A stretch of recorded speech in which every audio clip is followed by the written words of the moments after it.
একদিন বিশ্বনবী বললেন, বান্দার কোনো হক আল্লাহ কোনোদিন ছেড়ে দেয় না। আল্লাহর হক আল্লাহ মাফ করে, বান্দার হকের মাফ নাই।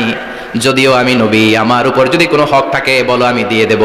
কোন সাহাবী দাঁড়ায় না। এক সাহাবী দাঁড়িয়ে বললেন, নবী, যুদ্ধের ময়দানে চাবুক চালানোর সময়, লাঠি চালানোর সময় এক কাফেরকে মারতে যেয়ে আপনার লাঠির বাড়ি আমার পিঠের মধ্যে পড়েছে। আপনি যেহেতু এই কেসাসটা আদায় করতে চান, আপনার পিঠে আমি লাঠির বাড়ি মেরে এটারে শোধবোধ করে দিতে চাই। সাইয়েদনা ওমর ফারুক হাতের জামা এরকম পড়তে শুরু করছে, আয় এদিকে আয়, তোরে শোধবোধ করাই। বিশ্বনবী বললেন, ওমর রাখো, এটা বান্দার হক, মিটাতে দাও। বিশ্বনবী বললেন, আসো, তুমি এসে আমার পিঠে লাঠি দিয়ে চাবুক দিয়ে বাড়ি মারো। সাহাবী বলে, ও নবী, তখন দুর্ভিক্ষের সময়ের যুদ্ধ ছিল, আমাদের গায়ে জামা ছিল না।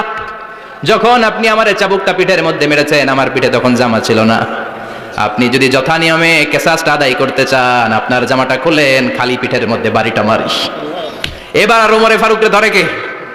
এদিকে আয়, তোরে দেখাইতেছি। বিশ্বনবী বললেন, ওমর থামো, মারতে দাও। বিশ্বনবী উনার জুব্বাটা উপরের দিকে উঠালেন, পিঠের মধ্যে বাড়ি দেওয়ার জন্য ওই সাহাবীকে ডাকলেন। ওই সাহাবী বিশ্বনবীকে পিছন দিক থেকে জড়িয়ে ধরে ওই মোহরে নবুয়তের মধ্যে চুমু দিয়ে ফেলেছে।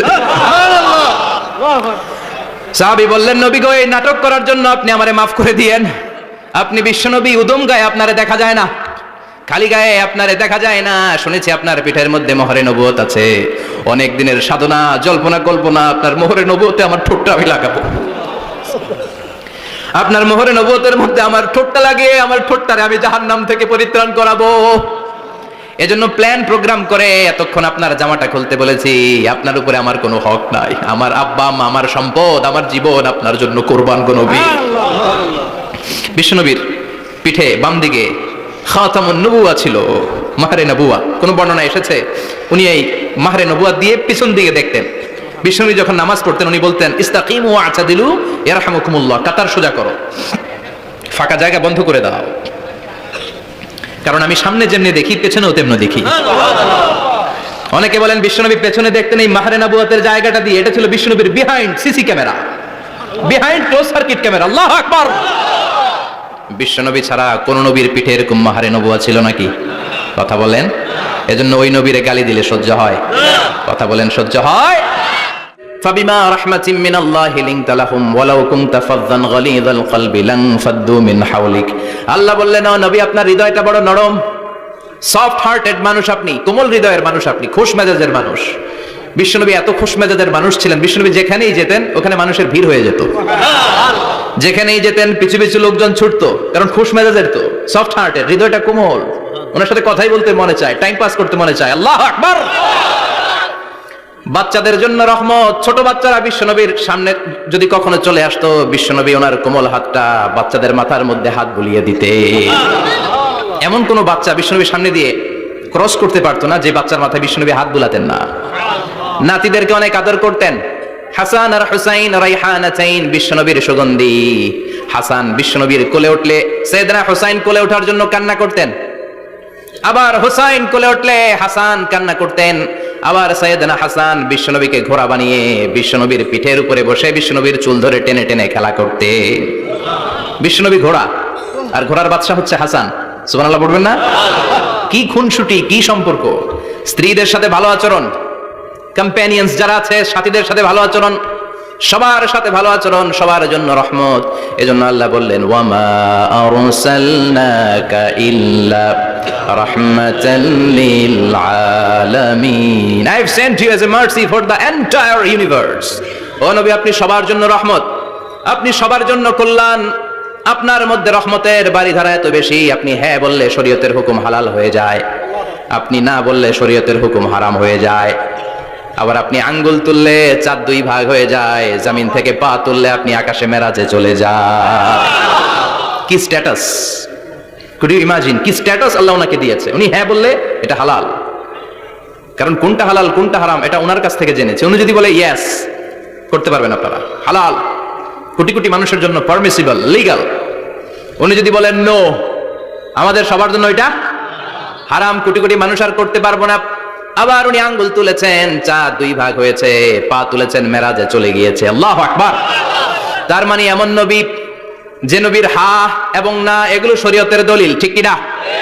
এ নবী এমন নবী, এ নবীরে বাদ দিলে কোরআন বোঝা যায় না, এ নবীরে বাদ দিলে হাদিস বোঝা যায় না, এ নবীরে বাদ দিলে নামাজ বোঝা যায় না, ঠিক কি না? কারণ কেমন করে নামাজ পড়তে হবে এই নবী আমাদেরকে হাতে কলমে শিখিয়েছে। সল্লু কামা রাআইতুমুনি উসাল্লি, আমি যেমনি সালাত পড়ি তেমনি পড়ো। বিশ্বনবী যেমন শিখিয়েছেন তার বাইরে অন্য কোন নিয়মে সালাত পড়লে হবে নাকি? কথা বলেন। ফজরের সালাত 2 রাকাত, আপনি যদি পড়েন 3 রাকাত, কবুল হবে নাকি? 4 রাকাত পড়লে, 6 রাকাত, 12 রাকাত, এরকম পড়লে মাইর আছে না নাই? কবুল হবে না। অনেক বেশি করেছেন, সময়ও দিয়েছেন বেশি, কবুল হবে না। কেননা বিশ্বনবী যেভাবে শিখিয়েছে ওইভাবে করেন নাই তো, ঠিক কি না? আবার বিশ্বনবী যেমন রোজা রেখেছেন তেমন রাখতে হবে। কেমন করে রোজা রাখতে হয় বিশ্বনবী শেখালেন। ফজর থেকে শুরু করে সন্ধ্যা পর্যন্ত রোজা রাখবেন।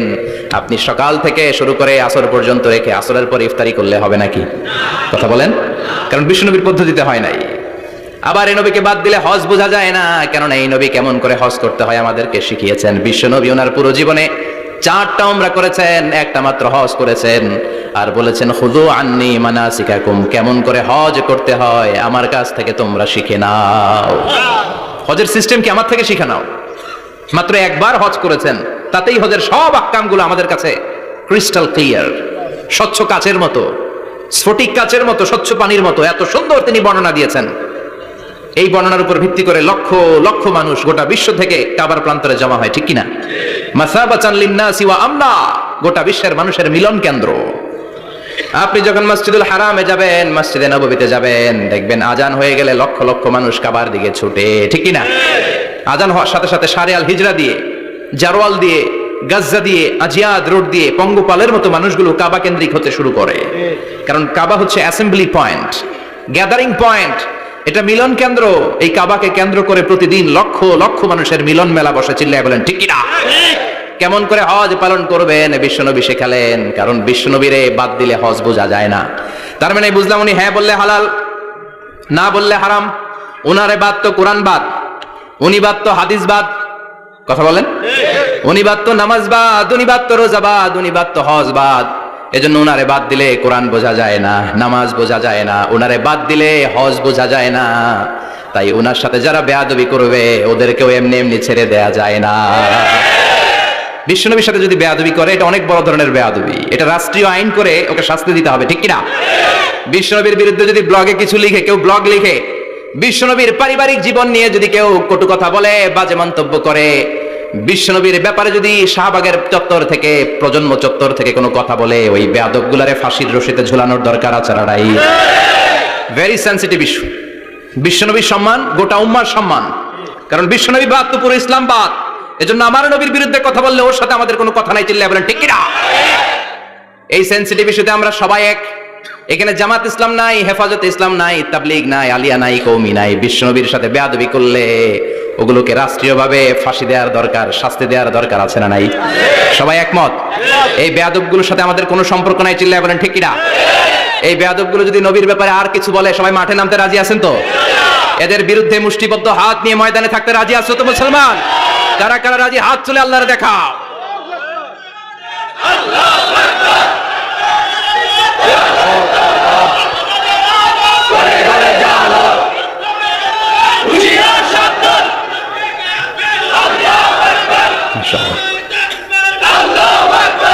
আল্লাহ তুমি কবুল করো। বিশ্বনবীর ভালোবাসা যেন আমরা অন্তরে রাখতে পারি, তুমি তৌফিক দাও। বিশ্বনবীর অনুসরণ এবং ভালোবাসা ছাড়া আল্লাহকে পাওয়া যাবে?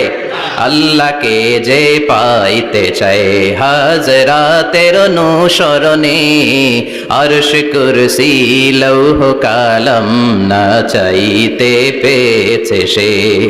হাজরাতের অনুসরণে, আরশ কুরসি লৌহ কালাম না চাইতে পেয়েছে সে। সুবহানাল্লাহ পড়েন। এজন্য আল্লাহ বললেন, নবী আপনাকে আমি গোটা বিশ্বের মানুষের জন্য রহমত করে পাঠালাম। আবার আপনার চরিত্রটা গোটা বিশ্বের মানুষের জন্য আমি মডেল করে দিলাম। আল্লাহু আকবার। ওয়া ইন্নাকা লাআলা খুলুকিন আযীম। ও নবী, চমৎকার একটা চরিত্রের উপরে আমি আপনাকে প্রতিষ্ঠিত রেখেছি। And verily you are on a very good standard of character. ও নবী, আপনার চরিত্রটা বড় সুন্দর। আপনার চরিত্রের মতো গোটা বিশ্বের কারো চরিত্র হতে পারে পা থেকে মাথা পর্যন্ত বিশ্বনবীর চরিত্রে একটা কালো দাগ বসানোর মতো ক্ষমতা কারো আছে নাকি? কারণ বিশ্বনবীর চরিত্র হলো কোরআনের চরিত্র। মা আয়েশাকে বলা হলো, ও মা, আমাদের পেয়ারা নবীর চরিত্র কেমন ছিল আমাদেরকে বলে শোনান। মা আয়েশা বললেন, ও সাহাবীরা, বিশ্বনবীর চরিত্র ছিল কোরআনের চরিত্র। কানা খুলুকুহু আল কোরআন, বিশ্বনবীর চরিত্র ছিল কোরআনের চরিত্র। পুরো কোরআনে 30 পারাতে থিওরিটিক্যালি যা বলে শোনানো হয়েছে, বিশ্বনবীর জীবনীতে চরিত্রে প্র্যাকটিক্যালি ওই সব কিছু করে দেখানো হয়েছে। পুরো কোরআনে 30 পারাতে থিওরিটিক্যালি যা বলা, বিশ্বনবীর চরিত্রে প্র্যাকটিক্যালি সেটা করে দেখানো। সুবহানাল্লাহ বাড়িতে দিয়ে বলেন। আবার বিশ্বনবীর আরেক স্ত্রী উম্মে সালামা বলতেন, ইনদামা ইয়ামশি রাসূলুল্লাহ আলাল আরদি কাআন্নাল কুরআনা ইয়ামশি আলাই, যখন বিশ্বনবী রাস্তার উপর দিয়ে হেঁটে যেত মনে হয় কোরআন শরীফটা রাস্তার উপর দিয়ে হেঁটে হেঁটে যায়। কোরআনুল কারীম রাস্তা দিয়ে হেঁটে হেঁটে যাচ্ছে, মনে হচ্ছে যে এটা বিশ্বনবী নয়, এটা জীবন্ত কোরআন। পড়েন আল্লাহু আকবার। এজন্য এই নবীকে আল্লাহ এমন স্ট্যাটাস দিয়েছেন, পৃথিবীর কোন নবীকে তেমন স্ট্যাটাস দিয়েছে নাকি? এই নবীকে আল্লাহ এমন মর্যাদা দিয়েছে, গোটা বিশ্বের কাউকে এমন মর্যাদা দিয়েছে নাকি? এমন কিছু গুণাবলী, ক্যারেক্টারিস্টিক্স আল্লাহ বিশ্বনবীকে দিয়েছে, পৃথিবীর কোন নবীকে সেগুলো দেয় নাই। সুবহানাল্লাহ। খুশি না বেজার? খুশি তো সবাই? কি দিয়েছেন, কি স্পেশাল এক্সট্রা স্ট্যাটাস আল্লাহ তাআলা বিশ্বনবীকে দিয়েছেন আমরা শুনি। এক নাম্বার স্ট্যাটাস হলো সাহিবু শাক্কিস সাদর। বিশ্বনবীর সিনা চাক হয়েছে, পৃথিবীর কোন নবীর সেটা হয় নাই। সুবহানাল্লাহ। 2 বার হয়েছে এটা বিশ্বনবীর জীবনে। হালিমাতু সাদিয়ার বাড়িতে যখন দুধ পান করতে গিয়েছিল তখন হয়েছিল, আবার মেরাজের রাতে হয়েছিল। উম্মে হানির ঘর থেকে চলে সাইয়েদনা জিবরাইল বিশ্বনবীকে হাতিমে কাবায় শুইয়ে দিলেন, এরপর গলার নিচ থেকে শুরু করে নাভি পর্যন্ত বুকটা কেটে ফেললেন, বিশ্বনবীর হৃদয়টাকে বের করলেন, জামজামের পানি দিয়ে ধৌত করলেন, আবার পেটের ভেতরে হৃদয়টাকে ঢুকিয়ে দিলেন। দিস ইজ কল্ড শাক্কে সাদার। উর্দু ফার্সিতে বলে সিনা চাক, ইংরেজিতে বলে ওপেন হার্ট সার্জারি। সুবহানাল্লাহ পড়বেন না? আমাদের অনেকের ওপেন হার্ট সার্জারি হয় না, গলা থেকে নাভি পর্যন্ত কাটা, সেলাই করে দিলে আবার বাঁচে। এটা বিশ্বনবীর সিনা চাক থেকে আবিষ্কার হয়েছে। পড়েন আল্লাহু আকবার। যে সমস্ত সাহাবারা বিশ্বনবীকে খালি গায়ে দেখেছে, উদম গায়ে দেখেছে, তারা বর্ণনা করেছে 2টা কাপড় মাঝখান দিয়ে সেলাই করলে যেমনি দাগ দেখা যায়, আমরা বিশ্বনবীর গলা থেকে নাভি পর্যন্ত এরকম সেলাইয়ের দাগ দেখতে পেয়েছি। শাক্কুস সাদর, special status of the last Messenger Muhammad সাল্লাল্লাহু আলাইহি ওয়াসাল্লাম। আর কোন নবীকে আল্লাহ এটা দেয় নাই। খুশি না বেজার? আবার উনি হলেন সাহিবুল মেরাজ। ওনার মেরাজ হয়েছে, আর কোন নবীর হয়েছে নাকি? কথা বলেন। বিশ্বনবীর হৃদয়টা বড় ভাঙা, কলিজার টুকরা স্ত্রী খাদিজা নাই, যাকে সবচেয়ে ভালোবাসতেন, সবচেয়ে প্যার করতেন, যাকে মাহাব্বাত করতেন। এবং সাইয়েদাতুনা খাদিজার জন্য বিশ্বনবী মা আয়েশাকে ধমকও দিয়েছেন। সাইয়েদাতুনা খাদিজার কথা যখন বিশ্বনবী বলে বেড়ায় মা আয়েশার কাছে, খাদিজার কথা বললে মা আয়েশা বলতেন, ও নবী, কোন জাহিলি যুগে এক বুড়ি মহিলার সাথে আপনার বিয়ে হয়েছিল, মরে গিয়েছে, কবরে শুয়ে আছে। ওই মহিলার পরে কত সুন্দরী সুন্দরী নারীরা আমরা আপনার ঘরে আসলাম, তারপরে ওই বুড়ির কথা আমাদেরকে বলেন কেন? ওই বুড়ির কথা শোনান কেন? বিশ্বনবী রেগে গেলেন। সাইয়েদাতুনা খাদিজাকে বুড়ি বলার কারণে বিশ্বনবী মা আয়েশার চোয়ালটা এইভাবে চেপে ধরেছেন।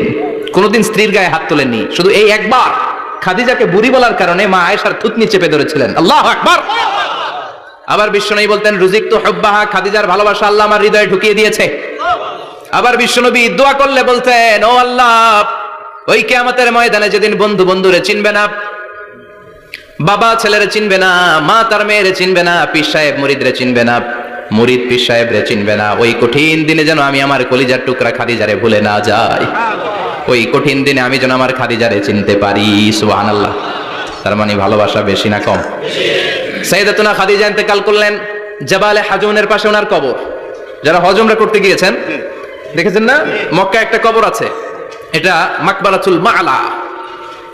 মা'লা, কিন্তু এটারে বাংলাদেশিরা বলে জান্নাতুল মুআল্লা। কি বলে? এটারে জান্নাতুল মুআল্লা বলবেন না, কারণ এই কবরস্থানে অনেক কাফির মুশরিকেরও কবর আছে, তো ওদের কবরস্থান কি জান্নাত হতে পারে? এটাকে মাকবারা বলবেন। মাকবারা মা'লা বা মুআল্লা, আর মদিনায় হচ্ছে মাকবারাতুল বাকিয়া। মুআল্লা কবরস্থান মক্কায়, আর বাকি কবরস্থান মদিনায়। এর পাশে বিশাল এক পাহাড়, হেরেম শরীফ থেকে দেখা যায় জাবালে হাজুন, এর পাদদেশে বিশ্বনবী নিজ হাতে সাইয়েদাতুনা খাদিজাকে কবর দিয়েছেন। কবর দিয়ে সবাই চলে যায়, বিশ্বনবী যায় না। দাঁড়িয়ে দাঁড়িয়ে কাঁদতে লাগলেন। সাইয়েদনা আবু বকর বলে, নবী চলেন ঘরে ফিরে যাই। বিশ্বনবী বললেন, তুমি যাও, আমি যাব না। যেই মহিলাটাকে এইমাত্র কবর দিলাম সাধারণ মহিলা না, আমার বিপদের দিনের সঙ্গিনী খাদিজা। আজীবন আমাকে ছাতার মতো শেল্টার দিয়েছে, সমস্ত সম্পদ আমার পায়ের সামনে বিছিয়ে দিয়েছে রে আবু বকর। তোমার মনে চাই ঘরে ফিরে যাও, আমি দাঁড়িয়ে থাকবো। এখনই খাদিজার কবরের 3টা প্রশ্ন করা হবে। আমি খাদিজার পক্ষ থেকে 3টা প্রশ্নের জবাব দিয়ে তারপরে ঘরে ফিরে যাবো রে আবু বকর। সাইয়েদনা জিবরাইল এসে বললেন, ইয়া রাসূলুল্লাহ, ইয়া হাবিবাল্লাহ, দাঁড়িয়ে থাকার দরকার নাই, আবু বকরের সাথে চলে যান। রব্বুল আলামিন বলেছেন, ওই কবরের 3টা প্রশ্নের জবাব দিতে যদি খাদিজার সমস্যা হয়, আরশের উপর থেকে 3টা কবরের প্রশ্নের জবাব আল্লাহ নিজেই দিয়ে দিবে। কি প্যার করতেন বিশ্বনবীকে। সাইয়েদাতুনা খাদিজা ইন্তেকাল করলেন, চাচা আবু তালেব ইন্তেকাল করলো। দাওয়াত দেওয়ার জন্য বিশ্বনবী ওই তায়েফের ময়দানে গেলেন। তায়েফের ছেলেরাও পাথর মেরে বিশ্বনবীর দেহটারে ঝাঁঝরা করে দিল। বলেন ঠিক কিনা? খেয়ে না খেয়ে দিন প্রচারের কাজে নিজেকে দিয়েছ বিলিয়ে, তায়েফের কাফিরেরা চিনল না সে আলো, দুষ্ট ছেলেদের পিছু দিল লেলিয়ে। পাথরের আঘাতে ক্ষত বিক্ষত হয়ে সারা শরীর থেকে রক্ত ঝরে। হে রাসূল তোমাকে ভুলি আমি কেমন করে, হে রাসূল তোমাকে ভুলি আমি কেমন করে। ঠিক না? খাদিজা নাই, আবু তালেব নাই, তায়েফে যে মার খেয়ে আসলেন, অন্তরটা একেবারে ভাঙা, আর মন বসে না, কিচ্ছু ভাল লাগে না। বিশ্বনবীর মনের ভেতরে হাহাকার। বিশ্বনবীর মনে হলো, ডানে বায়ে দুনিয়ায় আমার মনে হয় কেউ নাই। বিশ্বনবী দুনিয়ায় বসে কষ্ট পায়, আরশের উপর থেকে এগুলো দেখে কে? আল্লাহ প্ল্যান করছেন কেমন করে আমার বন্ধুর মনটারে ভালো করা যায়। বিশ্বনবীকে স্পেশাল সারপ্রাইজ দেওয়ার জন্য আল্লাহ প্ল্যান করলেন। জিব্রাইল ডেকে বললেন, ও জিব্রাইল, আমার পেয়ারা নবীকে স্পেশাল সারপ্রাইজ দিব, কিন্তু এই সারপ্রাইজের গিফটটা তোমার হাত দিয়ে আমি দিতে চাই না, তুমি দিয়ে আসলে হবে না। আমার পেয়ারা নবীকে দুনিয়া থেকে টান দিয়ে আমার আরশের উপরে নিয়ে আসো। সাহিবুল মেরাজ, যেই নবীর মেরাজ হয়েছে আর কোন নবীর হয় নাই। এই মেরাজ করতে যে কত কাণ্ড, কত প্ল্যান প্রোগ্রাম আল্লাহর। টাইমের স্পিডকে আল্লাহ থামিয়ে দিলেন। মক্কা থেকে উঠিয়ে বিশ্বনবীকে এক মরুভূমিতে রাখা হলো রাতে। বললেন দোয়া করেন। দোয়া করে বিশ্বনবী বললেন, ভাই জিবরাইল, এটা কোন জায়গা, কোথায় দোয়া করবো? সাইয়েদনা জিবরাইল বলেন, নবী কিছুদিন পরে এই জায়গায় আপনি হিজরত করে আসবেন, এই জায়গার নাম ইয়াসরিব, মদিনা। দোয়া করলেন। আবার সেখান থেকে তুলে এক পাহাড়ে রাখা হলো। নবী দোয়া করেন। দোয়া করে নবী বললেন, এটা কোন পাহাড়? অন্ধকার, আমি তো কিছু চিনি না। সাইয়েদনা জিবরাইল বললেন, নবী এটা সাধারণ পাহাড় নয়, এই পাহাড়ের কথা আল্লাহ কোরআনে বলেছেন, এই পাহাড়ের কসম আল্লাহ কোরআনে খেয়েছেন। এই পাহাড়টা হলো আপনার ভাই মুসার পাহাড়, তুর পাহাড়। তুর পাহাড়ে তিনি দোয়া করলেন। কত কিছু করে বিশ্বনবীকে আল্লাহর আরশে নিয়ে যাওয়া হলো। সাহিবুল মেরাজ। বিশ্বনবী ছাড়া আর কোন নবীর কি এরকম মেরাজ হয়েছে? সবাই বলেন হয়েছে। এরপর উনি হলেন সাহিবুস শাফা, শাফাতের মালিক। বিশ্বনবী ছাড়া কিয়ামতের ময়দানে কেউ আমাদের জন্য সুপারিশ করতে পারবে? পাগল হয়ে যাব আমরা। সূর্যটা মাথার কাছে, ক্ষুধায় তৃষ্ণায় জিহ্বাটা কুকুরের মতো বের হয়ে ঝুলতে থাকবে। মাথার মগজগুলো গলে গলে নাকের ছিদ্র দিয়ে কানের ছিদ্র দিয়ে বেয়ে বেয়ে পড়তে থাকবে। বাবা ছেলের দেখলে দিবে দৌড়, বলবে চিনি না, ইয়া নাফসি আল্লাহ আমারে বাঁচাও। ঠিক কিনা? পীর সাহেব মুরিদ রে বলবে চিনি না, মুরিদ পীর সাহেব রে বলবে চিনি না, ভাই ভাইরে চিনবে না। সব নবী আর সব উম্মতের একটাই জিকির, ইয়া নাফসি, ইয়া নাফসি। নবীও জিকির করে ইয়া নাফসি, উম্মতও জিকির করে। সবাই সাইয়েদনা আদম রে ধরবে, সাইয়েদনা আদম বলবে আমি পারবো না। নূহের কাছে যাও, সাইয়েদনা নূহ বলবে পারবো না। ইব্রাহিমের কাছে যাও, সাইয়েদনা ইব্রাহিম বলবে পারবো না। মুসা আলাইহিস সালামের কাছে যাও, মুসা আলাইহিস সালাম বলবেন পারবো না। ঈসা আলাইহিস সালামের কাছে যাও, সাইয়েদনা ঈসা আলাইহিস সালাম বলে এত জায়গায় ঘুরে লাভ নাই, জায়গা মতো যাও মিয়া, জায়গা মতো যাও মাকামে মাহমুদে, বিশ্বনবীকে সেজদায় পড়ে থাকতে দেখবা। ওই নবী ছাড়া আজকের এই ভয়ঙ্কর আমাদের সবার বিপদের দিন। এই বিপদের দিনে আল্লাহর সামনে দাঁড়িয়ে কথা বলার মতো সাহস আজকে কারো নাই। বিশ্বনবী কাঁদতে থাকবেন, সেজদায় পড়ে কাঁদবেন। সবার জিকির ইয়া নাফসি, ইয়া নাফসি। বিশ্বনবীর জিকির ইয়া উম্মতি। কাঁদতে কাঁদতে নবী আমার বেহুশ। সবাই বিশ্বনবীর চারদিকে দাঁড়িয়ে থাকবে গোল হয়ে। আমার নবী মাকামে মাহমুদে সেজদায় পড়ে থাকবে। বিশ্বনবীর কান্না দেখে আল্লাহর সহ্য হবে না। আল্লাহ বলবে, না নবী ইরফা রাসাক, মাথা উঠান, আর সইতে পারি না। সাল তুতা, এবার চান, কি লাগবে আপনার সব দেব। সুবহানাল্লাহ। ওয়াশফা তুশাফা, যার জন্য সুপারিশ করবেন তাকেই জান্নাত দিয়ে দেব। বিশ্বনবী বলেন, লিকুল্লি নবিয়্যিন দাওয়া মুস্তাজাবা। সব নবীর দুনিয়াতে একটা স্পেশাল দোয়া ছিল। এটাকে বলে দাওয়া মুস্তাজাবা। এই দোয়াটা করলেই কবুল করে নিয়েছে কে? আল্লাহ। সব নবীর ওই দোয়াটা দুনিয়াতেই করেছেন, শুধুমাত্র কেবলমাত্র বিশ্বনবী তার স্পেশাল দোয়াটা আজ পর্যন্ত এখনো পর্যন্ত করে নাই। বিশ্বনবী বলেন, ওয়া ইন্নী আখতাবিউ দাওয়াতি শাফাআতান লি উম্মতি ইয়াউমাল কিয়ামাহ। আমি আমার দোয়াটা, আমি আমার স্পেশাল সাপ্লিকেশনটা কিয়ামতের দিন কঠিন মুসিবতের কালে তোমরা যখন বিপদে পড়ে যাবা, আমার স্পেশাল দোয়াটা ওই দিন করে আমি তোমাদের সুপারিশ করে জান্নাতে পাঠায়া দেব। সাহিবুশ শাফা। বিশ্বনবী ছাড়া কথা বলার মতো ক্ষমতা, স্পর্ধা, সাহস সেদিন কারো থাকবে না। চিৎকার করে বলেন ঠিক কিনা? আবার উনি সাহিবুল কাউসার, উনি কাউসারের মালিক। আল্লাহ ওনাকে কাউসার দিবেন। অন্য নবী কারো দিয়েছে না? কথা বলেন। কাউসার দিয়েছে। কি মজার পানি! আহলা মিনাল আসাল, মধুর চাইতো মিষ্টি। সুইটার দেন হানি, মধুর চাইতো মিষ্টি। আবরাদু মিনাস সালজ, বরফের চাইতেও ঠান্ডা। আবিয়াদু মিনাল লাবান, দুধের চাইতেও সাদা। এক ঢোক যে পান করবে আজীবনের জন্য তৃষ্ণা চলে যাবে।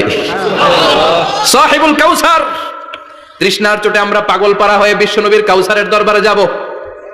বিশ্বনবী পেয়ালার মধ্যে করে করে আমাদেরকে কাউসার পিলাবেন। এই কাউসারের ক্ষমতাও রব্বুল আলামিন পৃথিবীর কোন নবীকে দেন নাই। সব নবীরাও বিশ্বনবীর কাছে চেয়েছে কাউসার সেদিন খাবে। সুবহানাল্লাহ পড়বেন না? সাহিবুল কাউসার, সাহিবুল মিরাজ, সাহিবুল শাফাআহ, সাহিবুল মাকাম আল মাহমুদ। আজানের পরে দোয়াতে বলি না, আতি মুহাম্মাদিনিল ওয়াসিলাতা ওয়াল ফাদিলা ওয়া বা'আথু মাকামান মাহমুদা। ও আল্লাহ, আমার নবীর আপনি মাকামে মাহমুদ দেন। মুফাসসিরিন ইকরাম, মুহাদ্দিসিন ইকরাম এই মাকামে মাহমুদ কি এটার ব্যাখ্যা করতে যেয়ে হয়রান হয়েছেন। কেউ বলেছেন কিয়ামতের ময়দানে বিশাল একটা সিংহাসন, কেউ বলেছে জান্নাতের মধ্যে একটা সিংহাসন, কেউ বলেছে না না, আমার আল্লাহর আরশের পাশে স্পেশাল একটা জায়গা আছে, ওই জায়গাটার নাম হলো মাকামে মাহমুদ। ওখানে বিশ্বনবী বসবেন। এই নবীর সাথে কারো স্ট্যাটাসের কোনো তুলনা চলে? কথা বলতে হবে। এই নবীরে গালি দিলে কলেজে আগুন লাগে না? এই নবীর বিরুদ্ধে কথা বললে মুসলমান সইতে পারে? এমন স্ট্যাটাস আল্লাহ বানালেন, এত মর্যাদা আল্লাহ দিলেন, এত সম্মান দিলেন, গোটা বিশ্বের কোন নবীরে দেয় নাই। আবার বিশ্বনবী বলতেন, নুসিরতু বির-রু'বি মাসিরাতা শাহর। আমাকে আল্লাহ ভয় দিয়ে সাহায্য করেছেন। আমি যেই জায়গায় দাঁড়িয়ে থাকি, আমার ডানে বায়ে সামনে পেছনে 1 মাসের জায়গা পর্যন্ত কোনো কাফির আমার সামনে আসতে পারে না ভয়ে।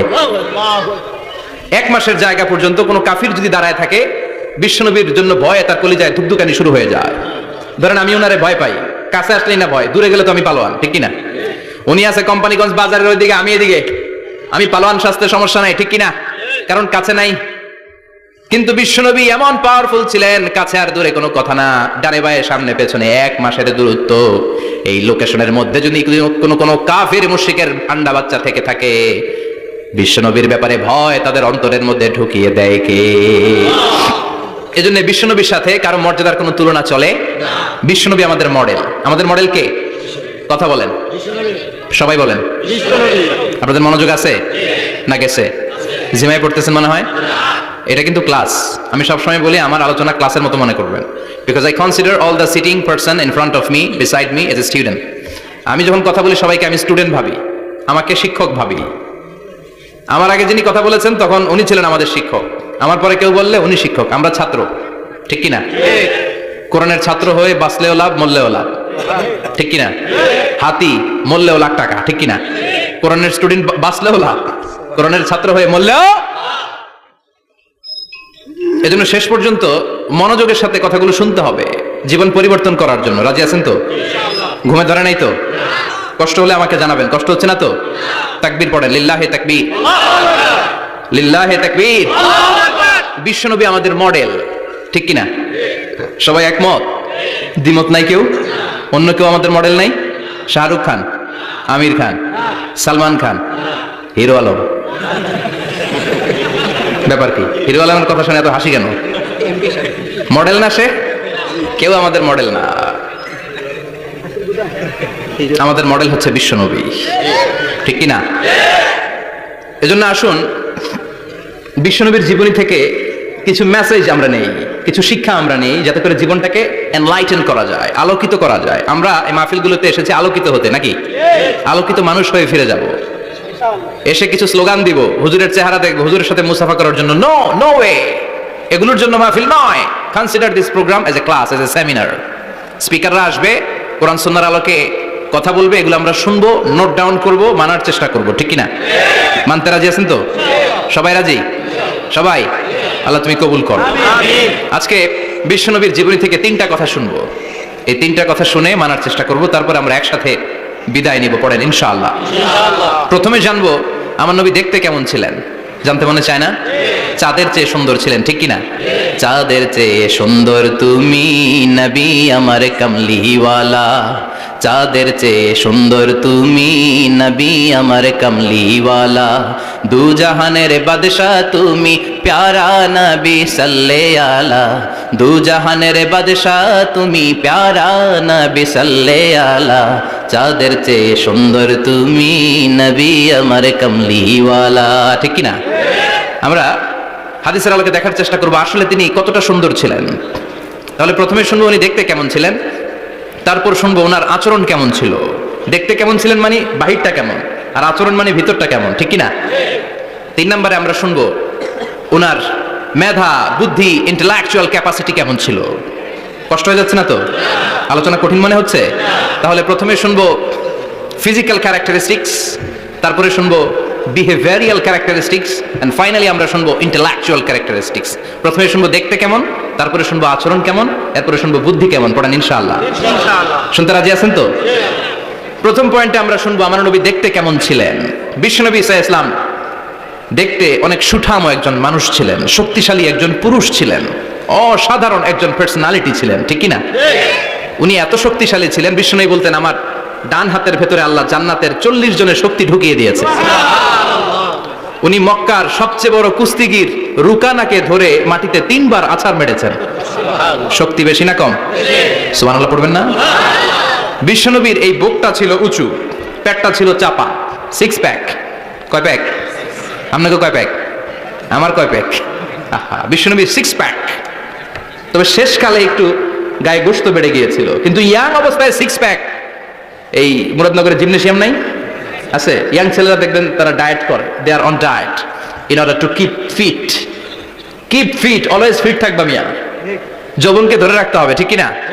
কারণ যুবকরা যদি ভালো পথে চলে, ভালো থাকবে বাংলাদেশ। যুবক যদি পথ হারায়, হায় হায় করবে বাংলাদেশ, ঠিক কি না? যুবকদের মধ্যে আছে প্রাণ ঢালা শক্তি আর উচ্ছ্বাস, তাদের গায়ের রক্ত গরম, তারা চাইলে অনেক কিছু করতে পারে। এই যে কিছুদিন আগে কোটা বিরোধী আন্দোলন হলো, নিরাপদ সড়ক চাই আন্দোলন হয়েছে না? আমি অবাক হয়েছি, আমি মালয়েশিয়াতে ছিলাম, ছোট্ট ছোট্ট ছেলে মেয়েরা কেমন করে রাস্তায় চলতে হয়, দুঃখজনক হলেও সত্যি আমাদের পুলিশ পোশাকি বাহিনী করে দেখাইতে পারে না। ছোট্ট ছোট্ট শিশুরা আমাদেরকে লজ্জিত করেছে, চিৎকার করে বলেন ঠিক কিনা? কিন্তু এত সুন্দর ইনিশিয়েটিভ নেয়ার পরে আমাদের পক্ষ থেকে যে আচরণ পাওয়ার কথা ছিল এটা তারা পায় নাই। কথা বলেন। কিছুদিন আগে নোয়াখালী বিজ্ঞান ও প্রযুক্তি বিশ্ববিদ্যালয়ে আমি দেখে অবাক, সেখানকার যুবকরা ইনিশিয়েটিভ নিয়েছে যে হাজার হাজার ছেলে মেয়েরা ভর্তি পরীক্ষা দিতে আসবে, এদেরকে আমরা ফ্রিতে খাওয়াবো, ফ্রিতে থাকতে দেব। নোয়াখালী করে গালি দিয়েন না, আগে আগের মতো করে দেখান। অসাধারণ কাজ করেছে, গোটা বিশ্ব দেখেছে, ঠিক না? কুমিল্লার সন্তানরাও পারে, চট্টগ্রামের ছেলেরাও পারে, বরিশালের ছেলেরাও পারে। যুবকদেরকে শুধু এক হতে দেয়া দরকার। যুবকরা যদি এক হতে পারে তাহলে সমাজে আর কোনো অন্যায় অনাচার থাকতে পারে না। বিশ্বনবী যখন যুবক একটা সংগঠন করেছিলেন, নাম হালাফুল ফুদুল। হালাফুল ফুদুল করেছিলেন, ওনার বয়সের 15-20 বছরের সবাইকে এক প্ল্যাটফর্মে নিয়ে এসেছেন, হাতে হাত রেখে শপথ করেছেন, দে টুক অ্যান ওথ, কোনো টেন্ডারবাজি চলবে না, চাঁদাবাজি চলবে না, মাস্তানি চলবে না, ইফটিজিং চলবে না, মেয়েদের ওন্না ধরে টানাটানি চলবে না, খাদ্যে ভেজাল চলবে না, ওজনে কম চলবে না, অন্যায়গুলো সমাজ থেকে দূর করে দিতে হবে। চিৎকার করে বলেন ঠিক কিনা? এজন্য যুবকরা যদি ইসলাম মানে ভালো থাকবে বাংলাদেশ, যুবকরা যদি কোরআন মানে নিরাপদে থাকবে আমার লাল সবুজের পতাকা। এজন্য যুবকদেরকে সংঘবদ্ধ হতে হবে, যুবকদের জন্য ইসলাম প্র্যাকটিস করার সুযোগ আমাদের জন্য বাড়াইতে হবে। এজন্য যুবক ভাইয়েরা অলওয়েজ কিপ ফিট, ফিট থাকবা, এক্সারসাইজ করবা, খেলাধুলা করবা, জিমনেশিয়ামে যাবা। কারণ আল মুমিন আল কবি খায়রুম মিনাল মুমিন আদ দাঈফ। বিশ্বনবী বলেছেন শক্তিশালী মুমিন দুর্বল মুমিনের চাইতে আল্লাহর কাছে অনেক বেশি প্রিয়। সুবহানাল্লাহ। কারণ আমরা যারা দুর্বল, জিহাদের ময়দানে আমরা এক দৌড় দিয়া বেহুশ, ঠিক কিনা? এই যে 71 সালে পাক হানাদার বাহিনীদের সাথে যুদ্ধ করছে কি বুড়া মানুষেরা? না, আমার দামাল ছেলেরা, যুবক ভাইয়েরা। বিশ্বনবী সাল্লাল্লাহু আলাইহি ওয়াসাল্লাম অলওয়েজ ফিট থাকতেন। আমরা শুনছিলাম উনি দেখতে কেমন ছিলেন? 6 প্যাক ছিলেন। কি ছিলেন? 6 প্যাক বুঝুন তো? এখানে 6টা প্যাক থাকে, মুরব্বিরা কয় না, বুঝি না।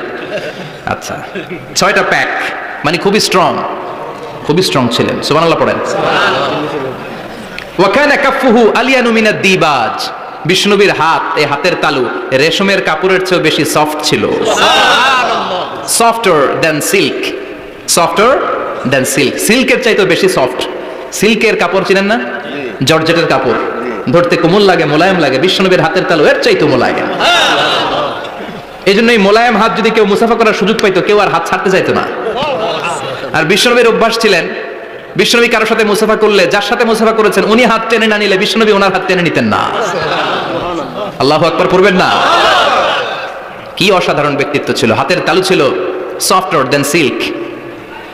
ওয়া কানা রাবাআতাম মিনাল কওম লাইসা বিতাবিল ওয়ালা বিল কাসীর, বিষ্ণুনবী দেখতে একজন মাঝারি গড়নের লোক ছিলেন, খুব লম্বাও না খুব খাটোও না। খুব বেশি লম্বাদেরকে ভালো লাগে? কথা বলেন। তাকাতে গেলে টুপি পরে যাওয়ার সম্ভাবনা আছে।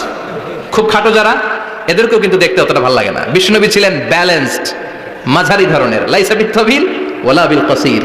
কিভাবে আল্লাহ চুজ করেছেন ওনার প্যারা হাবিবকে, পড়েন সুবহানাল্লাহ।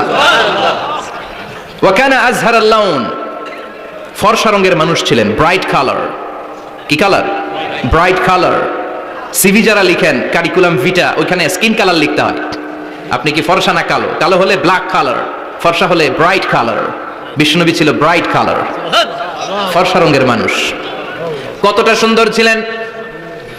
অনেকে বলে সাইয়েদানা ইউসুফ আলাইহিস সালাম বেশি সুন্দর। না না, বিশ্বনবী সাইয়েদানা ইউসুফ আলাইহিস সালামের চেয়ে অনেক গুণ বেশি সুন্দর ছিলেন। বিশ্বনবী বলতেন না মালিহুন ওয়া আখি ইউসুফু সাবিহুন, আমি বিশ্বনবী মালিহ। আলেম যারা আছেন উত্তর দেন আরবিতে। মিলহুন মানে কি? লবণ। তার মানে মালিহ মানে লাবণ্যময়। বিশ্বনবী লাবণ্যময় সুন্দর ছিলেন, আর ইউসুফ আলাইহিস সালাম সাদা সুন্দর ছিলেন। এদিকে লাবণ্যময়, এদিকে সাদা, কোনটা ভালো লাগবে? কথা কন। তার মানে বিশ্বনবীর গায়ের স্কিন ছিল ব্রাইট কালার, ফর্সা রঙের মানুষ ছিলেন, মাঝারি সাইজের মানুষ ছিলেন, সিক্স প্যাকের মানুষ ছিলেন।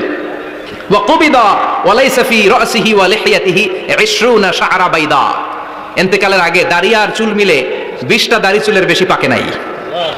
সুবহানাল্লাহ পড়বেন না? দাড়ি আর চুল মিলে মোট পাকছিল কয়টা? অনেকে বলে হুজুর স্বপ্নের ব্যাখ্যা দেন। কি স্বপ্ন দেখেছেন?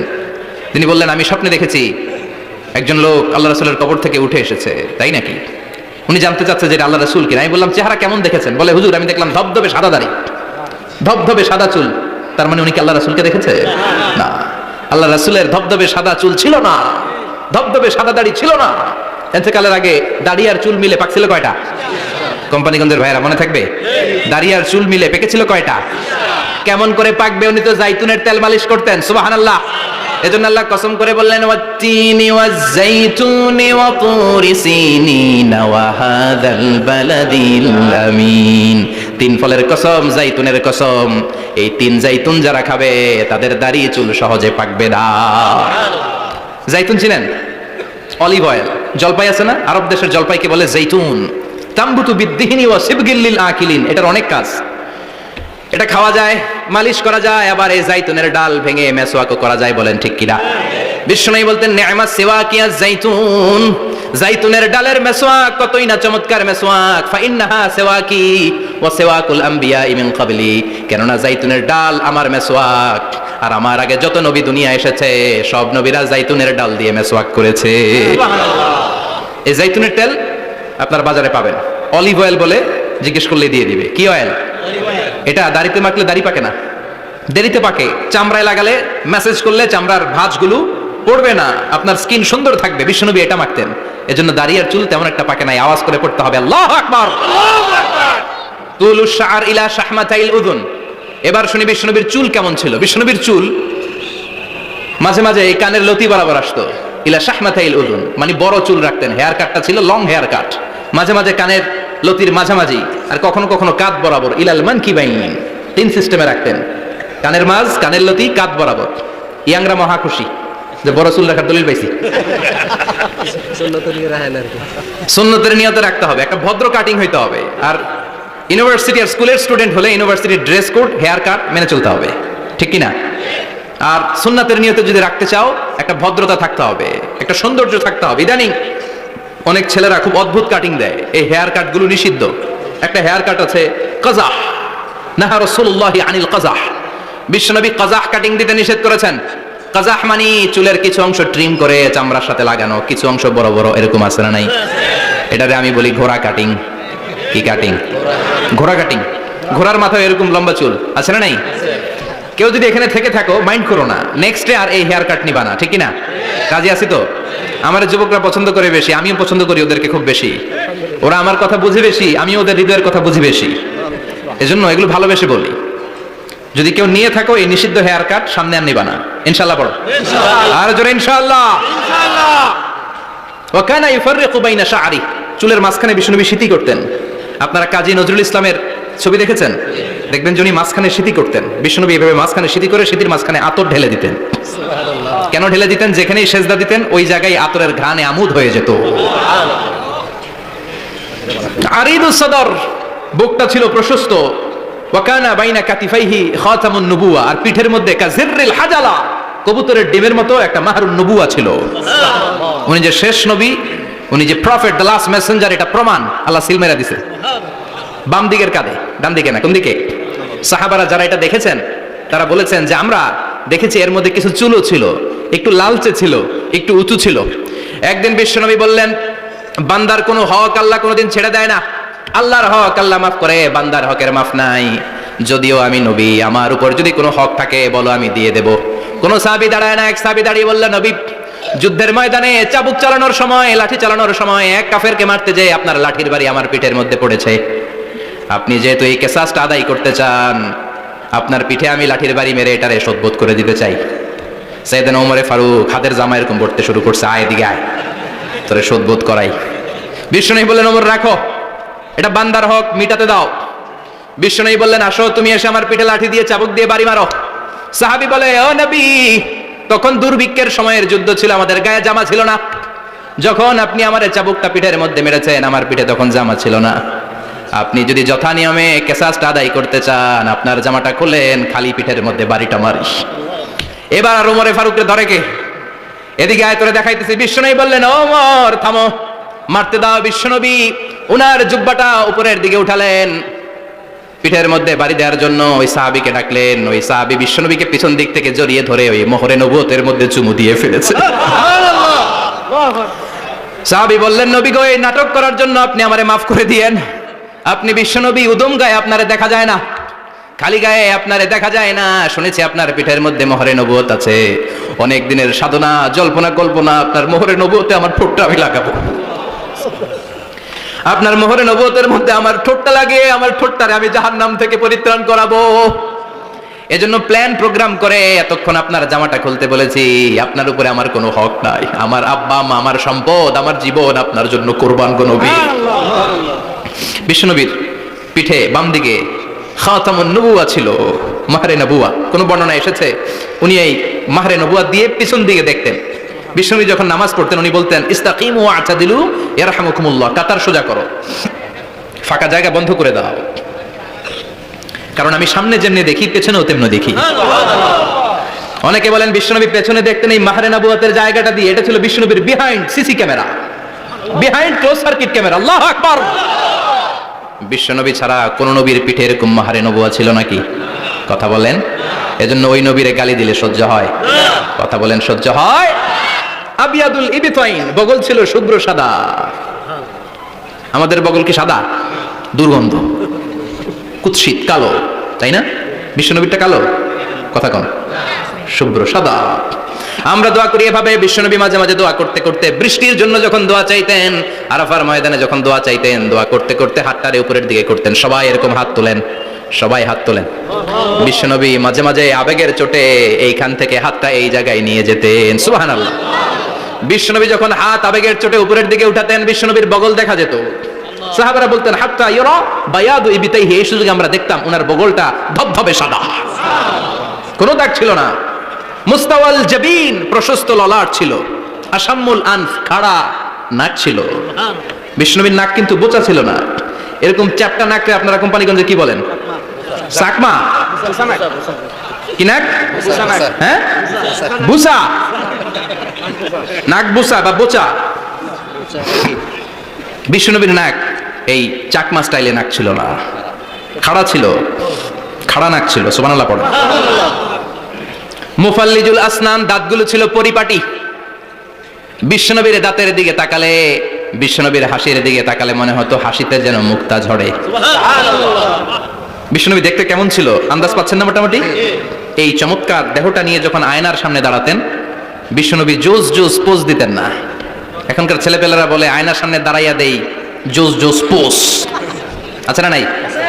বিশ্বনবী জোস জোস পোজ দিতেন না। বিশ্বনবী আয়নার সামনে দাঁড়িয়ে বলতেন, আল্লাহুম্মা হাসানতা খালকি ফাহসিন খুলুকি। ও আল্লাহ, আমার চেহারাটা যেমনি আপনি সুন্দর বানিয়েছেন, আমার হৃদয়টারেও সুন্দর করে দেন। What a attitude, what an attitude! কি অ্যাটিটিউড ছিল ওনার! আমরা আয়নার সামনে সেজে পড়ে দাঁড়ালে চুলকে সাইজ করি, পাং করি, স্টাইল করে ডিজাইন করি। বিশ্বনবী সুন্দর চেহারাটা নিয়ে যখন আয়নার সামনে দাঁড়াতেন বলতেন, আল্লাহ আমার চেহারাটা যেমনি সাদা, হৃদয়টারও সাদা করে দেন। কিছু মানুষ আছে চেহারা সাদা হৃদয় কালো, আছে না নাই? কিছু মানুষ আছে চেহারাটা কুচকুচে কালো, অন্তরটা সাদা, এমন মানুষও আছে না নাই? বিশ্বনবীর ভেতরও সাদা, বাহিরও সাদা। সুবহানাল্লাহ। আর এই সুন্দর সাদা দেহ নিয়ে আয়নায় দাঁড়িয়ে পড়তেন, আল্লাহ চেহারা যেমনি সুন্দর, চরিত্রটাও সুন্দর করে দেয়। এজন্য আয়নার সামনে দাঁড়িয়ে এই দোয়ার দরকার আছে না নাই? পড়তে রাজি আছেন? মনে থাকবে না মাহফিল শেষ ভুলে যাবেন? মনে থাকবে? আয়নার সামনে আপনি যখন দাঁড়াবেন, আপনার স্ত্রী যখন দাঁড়াবে, আপনার বাচ্চারা যখন দাঁড়াবে, বলে দিবেন, বাবা আয়নার সামনে দাঁড়ানোর দোয়া পড়ো। কত অসাধারণ দোয়া! পড়েন আওয়াজ করে আমার সাথে, আল্লাহুম্মা হাসানতা খালকি ফাহসিন খুলুকি। আল্লাহুম্মা হাসানতা খালকি ফাহসিন খুলুকি। এর মানে আল্লাহ আমার চেহারাটা করেছো সুন্দর, আমার আচরণ, আমার চরিত্রটাও সুন্দর করে দাও। চিৎকার করে পড়েন আমিন। তাহলে বিশ্বনবীর ব্যাপারে তিনটা কথা আমরা শুনবো বলেছিলাম, প্রথমটা শুনে ফেলেছি। মানে উনি দেখতে কেমন ছিল, উনি দেখতে কেমন ছিল, এর মধ্যে আমাদের আমলের কিছু নাই, শুধু বর্ণনা করা আর শোনা আর বিষ্ণুবীকে ভালোবাসা, ঠিক কিনা? কারণ উনার না খাড়া, আমার তো খাড়া নাও হইতে পারে। উনি সুন্দর, আমি তো শ্যামলা হইতে পারি, কারণ এটা আল্লাহর দেয়া পরীক্ষা, ঠিক কিনা? দ্বিতীয় পয়েন্ট থেকে আমাদের আমল শুরু। দ্বিতীয় পয়েন্ট ছিল বিষ্ণুবীর আচরণগত বৈশিষ্ট্য। আমার নবীর বিহেভিয়ার কেমন ছিল, কন্ডাক্ট সিস্টেম কেমন ছিল, ম্যানার কেমন ছিল, মানুষের সাথে কমিউনিকেশনটা কেমন ছিল, ব্যবহারিক জীবনটা কেমন ছিল, এগুলো আমল করার দরকার আছে না নাই? কষ্ট হচ্ছে? কষ্ট হচ্ছে? মনোযোগ আছে তো? মনোযোগ আছে না গেছে? আমরা এবার শুনবো বিশ্বনবীর আচরণ কেমন ছিল। বিশ্বনবী যখন রাস্তা দিয়ে হাঁটতেন, ইয়ামশি হাউনান, বিনয়ের সাথে হাঁটতেন। ইয়ামশি হাউনান, রহমানের বান্দারাও বিনয়ের সাথে রাস্তা দিয়ে হাঁটে, ঠিক কিনা? ওয়া ইবাদুর রহমানিল্লাযীনা ইয়ামশুনা আলাল আরদি হাওনান ওয়া ইযা খাতাবাহুমুল জাহিলুনা ক্বালু সালামা। রহমানের বান্দারা যখন রাস্তা দিয়ে হাঁটে, বিনয়ের সাথে হাঁটে, তারা অহংকার প্রদর্শন করে না, মানুষের সাথে বিনয়ের সাথে রাস্তা দিয়ে হাঁটে। এজন্য রাস্তা দিয়ে যখন হাঁটবো, বিনয়ের সাথে হাঁটবো। রাজি আছেন তো? নাকি অহংকার প্রদর্শন করে হাঁটবেন? বিশেষ করে যুবকেরা, 3-4 জন যুবক একসাথে হলে রাস্তায় ওদের আর কারো হুঁশ জ্ঞান থাকে না, পুরো দুনিয়াটাই মনে হয় দুনিয়াটাই আমার, আছে না নাই? না, মুরব্বীকেও সম্মান করবা, মহিলাদেরকে সম্মান করবা, তোমার জায়গায় তুমি হাঁটবা, ভদ্রভাবে হাঁটবা। ভদ্রভাবে হাঁটার দরকার আছে না নাই? উনি মুরব্বী, একদিন উনিও তোমার মতো যুবক ছিল, ঠিক কিনা? এই যে আমার কালো দাড়ি, আজীবন কালো থাকবে? কথা বলেন। উনার সাদা দাড়ি ছোটবেলায় মনে সাদা দাড়ি নিয়ে আসছিল না? হ্যাঁ, উনিও একদিন তাগড়া যুবক ছিল, উনিও কোম্পানিগঞ্জ বাজারে দাঁড়ালে লোকজন তাকিয়ে থাকতো, ঠিক কিনা? তার মানে রং ধরা যৌবন জং ধরে শেষ।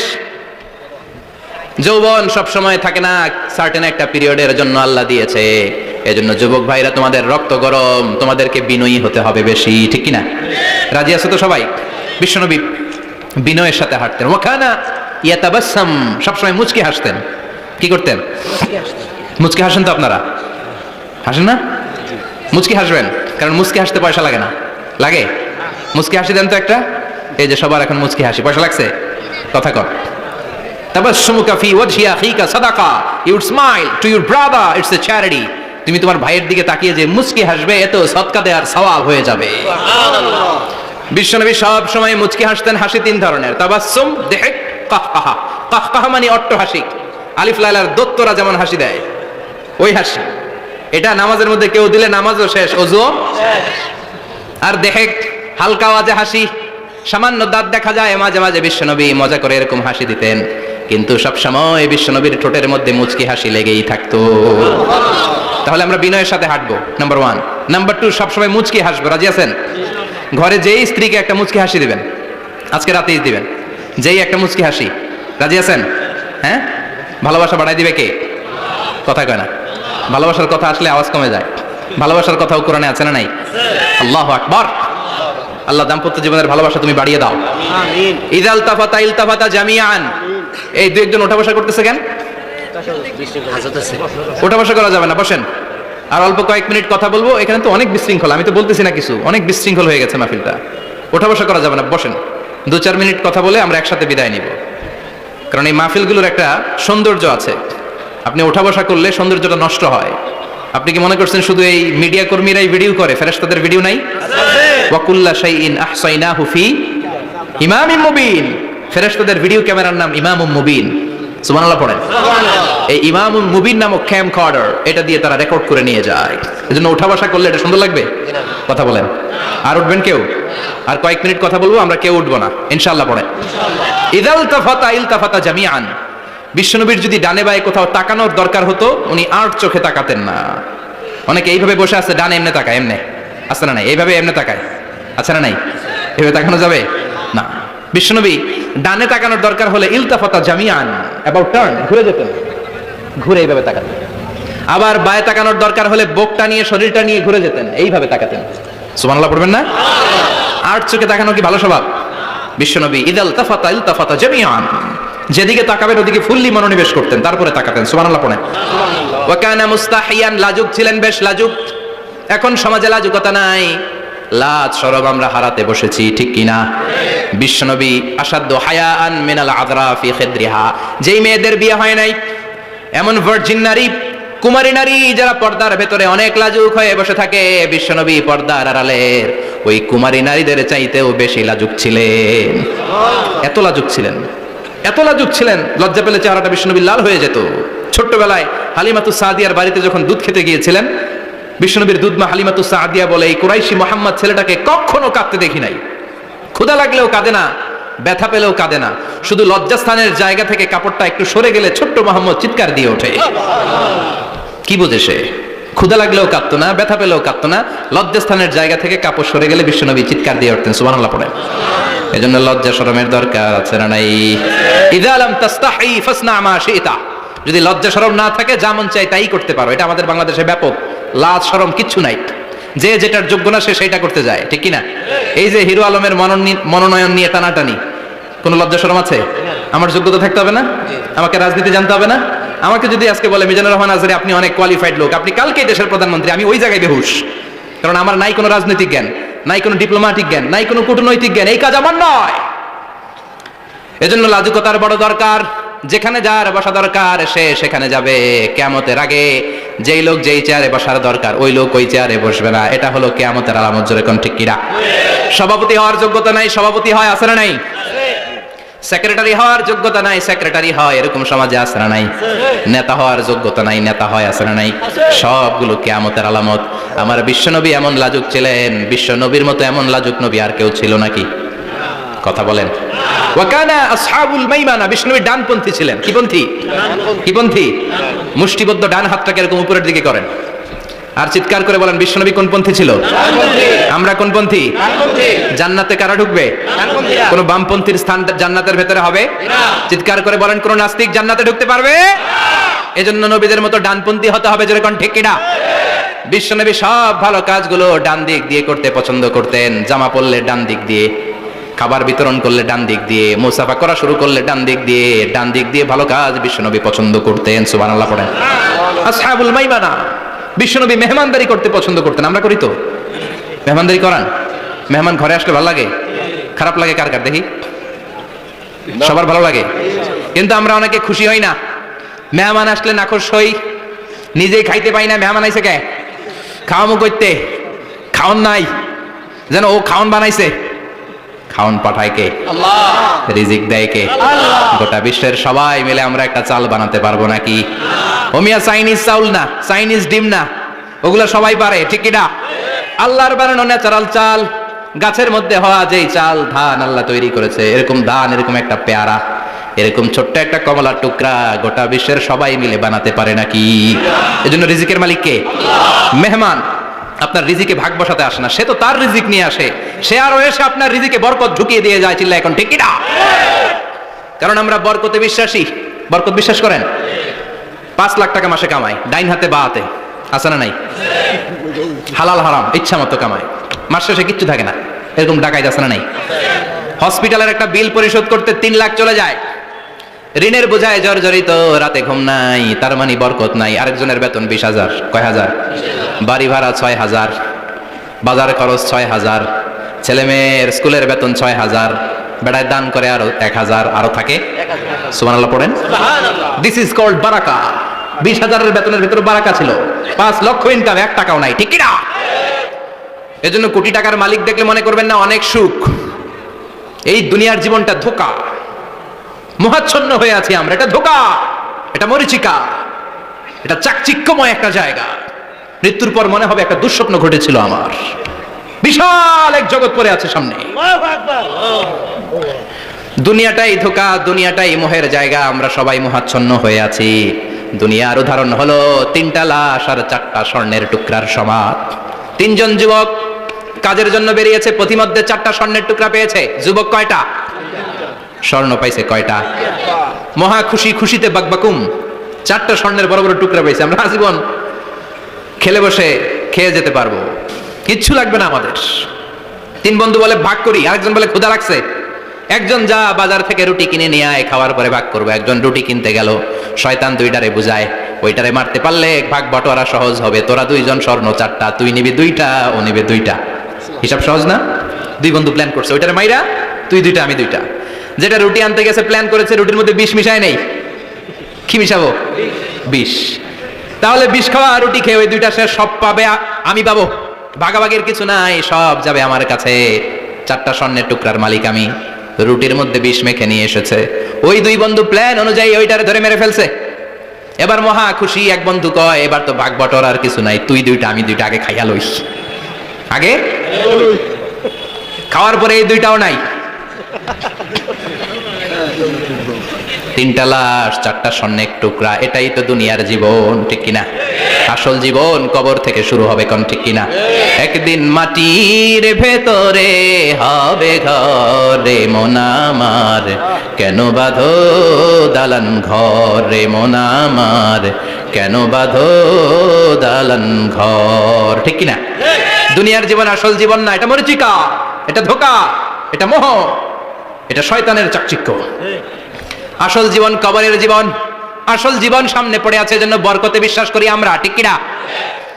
ল্যান্ড ক্রুজার দাপিয়ে বেড়ায়, বড় বড় টাওয়ারের মালিক, অনেক সম্পদের মালিক। এটা দেখেই মনে করবেন না অনেক সুখে আছে। ঘরে যেয়ে দেখেন কোনো সুখ নাই, ঠিক কিনা? সাধারণত টাকা যার বেশি, দুঃখ তার বেশি।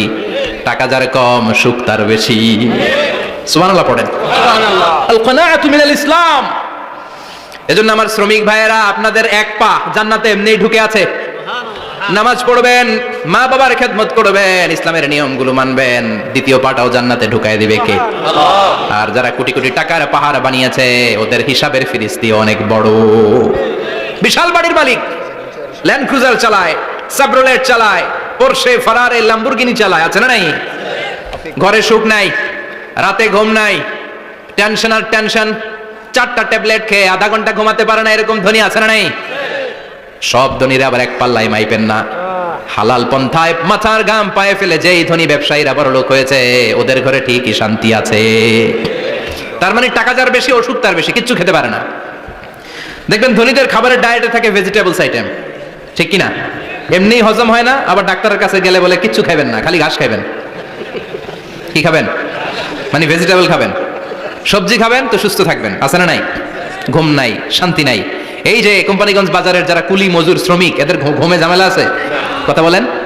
ধনী পয়সাওয়ালা কোটিপতি, সে ঘুমের ট্যাবলেট খায়। ঘুমের জন্য যে ট্যাবলেট লাগে রিক্সাওয়ালা ওইটাই জানে না, ঠিক কি না?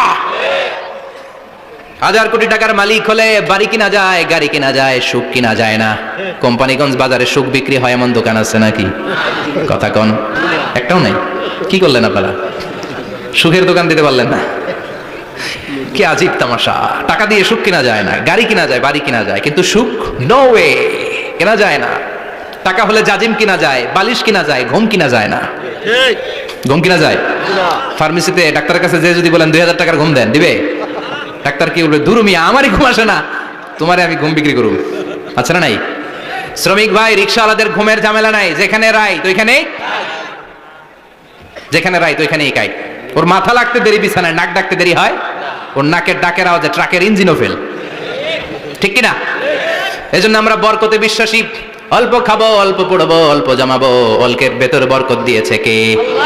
এজন্য মেহমান আসলে বিশ্বনবী খুশি হতেন, আমরাও মেহমান আসলে খুশি হব। রাজি আছি না নাই? সবাই রাজি? মেহমানদারি করাবেন তো? এরপরে বিশ্বনবী ইনসাফ করতেন। কি করতেন? ইনসাফ করতেন। বিচার করার সময় বিশ্বনবী ইনসাফ করতেন। গোটা বিশ্বকে ইনসাফ শিখিয়েছেন বিশ্বনবী। আমাদের দেশেও তো ইনসাফ হয় না? হাইকোর্টে, সুপ্রিম কোর্টে, গ্রাম্য সালিশে আছে, আছে। আহা, আহকামুল হাকিমিনের দরবারে সবগুলো বিচার আবার বসবে। চিল্লায় বলেন ঠিক কিনা? মিয়া, দুনিয়াতে বিচারপতি বিচারের রায় দেয়, ওই বিচারপতিরও বিচার আছে না নাই? সবচেয়ে বড় বিচারপতির নাম কি? বিশ্বনবী ইনসাফ করে গোটা বিশ্বকে দেখিয়ে গেলেন কেমন করে বিচার করতে হয়। বিশ্বনবীর কাছে কখনো বিচার আসলে বিশ্বনবী দুই পক্ষের কথা শুনে রায় দিতেন। পড়েন সুবহানাল্লাহ। সব সময় দুই পক্ষের কথা শুনে রায়। এখন কি দুই পক্ষকে সমান প্রিভিলেজ দেয়া হয়? কথা বলেন। কারণ কোরআন দিয়ে বিচার হয় না। কোরআন দিয়ে বিচার হোক আমরা চাই কি চাই না? আমার সংসদ ভবনের ভেতরে কোরআনের আইন দিয়ে সংসদ ভবন কায়েম হোক আমরা চাই কি চাই না? সেনাবাহিনীর ভেতরে দরবার হলগুলোতে যখন আলোচনা বসে কোরআন মাঝখানে থাকবে। চিল্লায় বলেন ঠিক কিনা? দেশের সবগুলো ক্যান্টনমেন্টের ভেতরে কোরআন থাকার দরকার আছে না নাই? সবগুলো আদালতের ভেতরে কোরআন থাকার দরকার আছে না নাই? কোরআনের আইন অনুযায়ী আমার দেশের সব নিয়ম কানুন চলবে আমরা চাই কি চাই না? এই কোরআনের আইনের বিরুদ্ধে যদি কোনো আইন পাশ করা হয় আমরা ওই আইনের বিরুদ্ধে চিৎকার করে বলেন ঠিক কিনা? আমরা এই কোরআনের জন্য সব বাজি রাখতে রাজি আছি। আমরা জীবন বাজি রাখতে রাজি আছি। আমরা দেহের তাজা রক্ত বিলিয়ে দিতে রাজি আছি। জোরে বলেন ঠিক কিনা? কোরআনের জন্য কে কে ময়দানে থাকতে রাজি আছেন? হাত উঁচু করে আল্লাহর দেখা।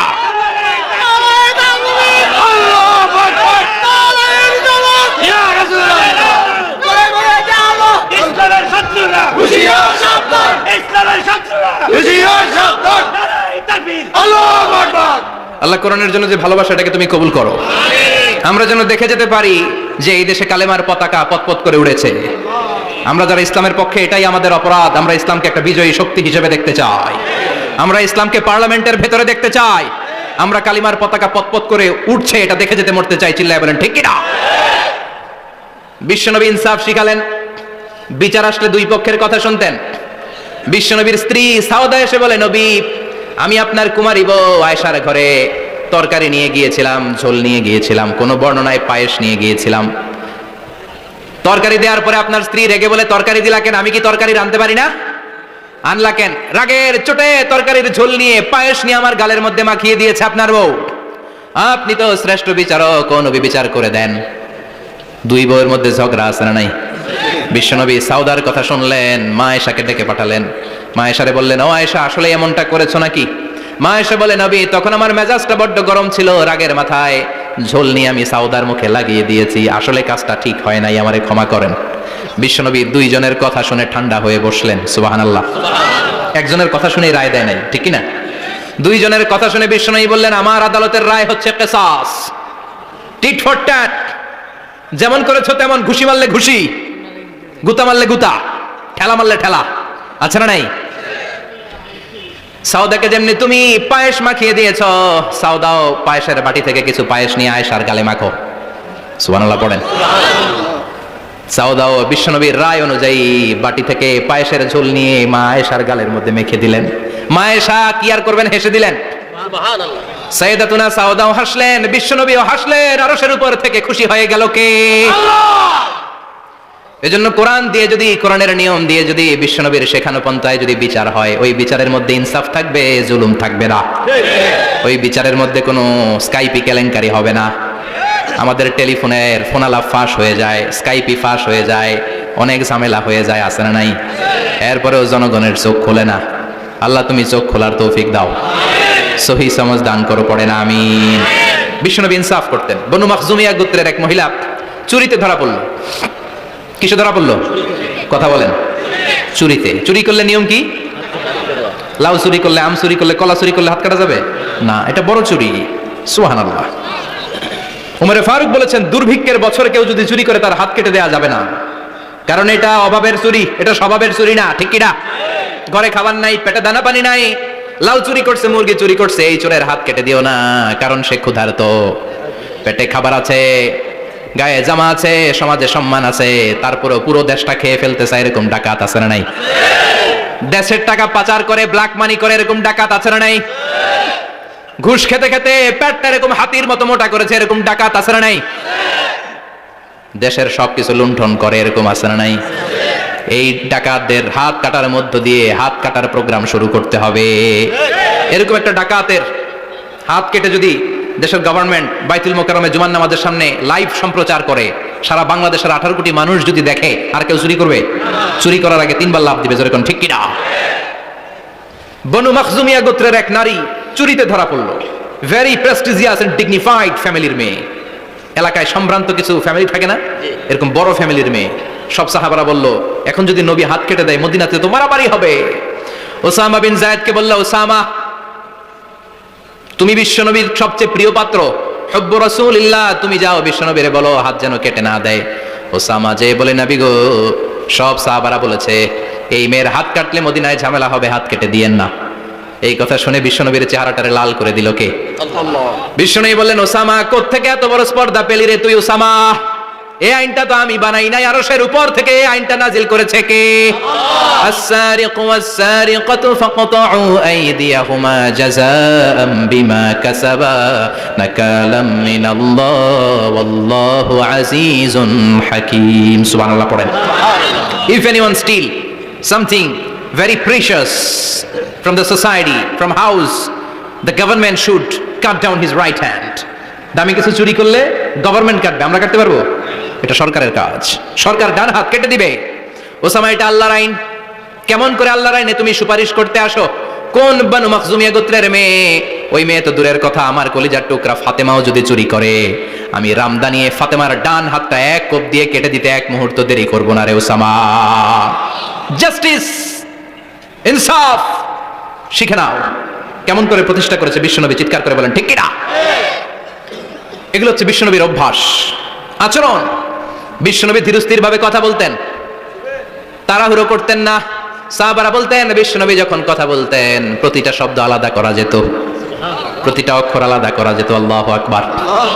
আবার জরুরি কোনো কথা যখন বিশ্বনবী বলতেন, ওইটাকে 3 বার বিশ্বনবী রিপিট করতেন। কয়বার? 3 বার। কারণ জরুরি। কারণ কি? যেন না ভুলে যায়, ভুল যেন না হয়, 3 বার বলতেন। বিশ্বনবী একবার তাকওয়া নিয়ে ওয়াজ করতেছিলেন আর বলছিলেন, তাকওয়া হা হুনা হা হুনা হা হুনা। তাকওয়া এইখানে এইখানে এইখানে। কয়বার বললেন? কারণ তাকওয়ার ওয়াজ কি কম গুরুত্বপূর্ণ নাকি বেশি গুরুত্বপূর্ণ? তাকওয়া মানে কার ভয়? যাদের হৃদয়ে আছে আল্লাহর ভয়, তারা কবু পথ ভুলে যায় না। আল্লাহর প্রেম ছাড়া এই দুনিয়ায় কারো কাছে কোনো কিছু চায় না, ঠিক না? যাদের হৃদয়ে আছে আল্লাহর ভয়, তারা কবু পথ ভুলে যায় না। আল্লাহর প্রেম ছাড়া এই দুনিয়ায় কারো কাছে কোনো কিছু চায় না। রাতের আধারে যারা সেজদাতে রয়, দু চোখের শ্রুতে নদী যেন বয়। রাতের আধারে যারা সেজদাতে রয়, দু চোখের শ্রুতে নদী যেন বয়। ছলনার হাতছানি যতই ডাকুক, ছলনার হাতছানি যতই ডাকুক, পেছনে ফিরেও সে তাকায় না। যাদের হৃদয়ে আছে আল্লাহর ভয়, তারা কবু পথ ভুলে যায় না। আল্লাহর প্রেম ছাড়া এই দুনিয়া কারো কাছে কোনো কিছু চায় না। চিৎকার করে বলেন ঠিক কিনা? তাকওয়ার ওয়াজ করলেন, তাকওয়া মানে আল্লাহর ভয়। বিষ্ণুই বললেন, তাকওয়া হা হুনা, তাকওয়া হা হুনা, তাকওয়া হা হুনা। তাকওয়া এই জায়গায়, তাকওয়া এই জায়গায়, তাকওয়া এই জায়গায়। যেহেতু এটা গুরুত্বপূর্ণ, বিষ্ণুনবী 3 বার ইঙ্গিত করে বলেছেন। সুবহানাল্লাহ। বিষ্ণুই বলেন না তাকওয়া হা হুনা, তাকওয়া এইটা। বলেন না তাকওয়া হা হুনা, তাকওয়া এইটা। বলেন না তাকওয়া হা হুনা, তাকওয়া এইটা। জুব্বায় তাকওয়া, দাড়িতে তাকওয়া, টুপিতে তাকওয়া বলে নাই। তাকওয়ার আসল জায়গা হলো হৃদয়। এজন্য যাদের হৃদয়ে আল্লাহর ভয় আছে, তারা কোনোদিন পথ হারাতে পারে। তাদেরকে সিরাতুল মুস্তাকিমের উপর দায়েম রাখে কে? কি সুন্দর অভ্যাস ছিল বিশ্বনবীর, মানার দরকার আছে না নাই? বিশ্বনবীর আরেকটা অভ্যাস ছিল, বাসি খাবার খেতেন না, জানেন? বাসি খেতেন না, অল্প খেতেন, কিন্তু যেটা খেতেন ভালোটা খেতেন। অল্প খেতেন কিন্তু যেটা খেতেন ভালো খেতেন। মধু খেতে পছন্দ করতেন, কিন্তু মধুর মধ্যে দুর্গন্ধওয়ালা একটা মধু আছে না, মাগাফির। বুখারীতে লম্বা ঘটনা, ওইদিকে যাব না। এই মাগাফিরের মধু উনি খেতে চাইতেন না। ভালো সুগন্ধিওয়ালা মধু তিনি বিশ্বনবী খেতে পছন্দ করতেন। বিশ্বনবীর খাবারের তালিকায় সবচেয়ে পছন্দনীয় তালিকায় ছিল এই মধু। মধু খেতেন, দুধ খেতেন, খেজুর খেতেন, জব খেতেন, বার্লি খেতেন, ছাগলের বাজুর মাংস খেতে পছন্দ করতেন, সিনার মাংস। সুবহানাল্লাহ করেন না? What a choice! কি চয়েস ছিল বিশ্বনবীর! বাজুর মাংস খেতেন। বিশ্বনবী লাউ খেতে পছন্দ করতেন, লাউ। রুম্মান ফল খেতে পছন্দ করতেন, রুম্মান মানে ডালিম। রুম্মান মানে কি? ডালিম খেতে পছন্দ করতেন। মাশরুম খেতে পছন্দ করতেন। সুবহানাল্লাহ পড়েন। মাশরুমের স্যুপ পাওয়া যায় না রেস্টুরেন্টে? বিশ্বনবী বলতেন, আল কামআতু মিনাল মান্নি ওয়া মাউহা শিফাউন লিল আইন।